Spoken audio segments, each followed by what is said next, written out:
the final assembly, just like summarize. Putting it back on. This goes on first. I don't think there's any screws. It's just this guy, and this guy has a grommet, and I've only got that grommet. Then this goes on. Remember, it's a hinge over here, and it's all pushed in. Mine is not pushed in, c'est la vie, and I don't have any grommets, and I'm not going to be able to find any. Then you put this on. It slips in underneath the metal, goes in that hole.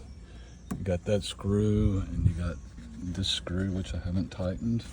And then you make sure you're running all the wires through this and through this, and you put this on. It hinges this way, and then you can close it that way, and there's 2 screws in there. This gets held on by this thing. Remember, slide it that way, and it'll come off.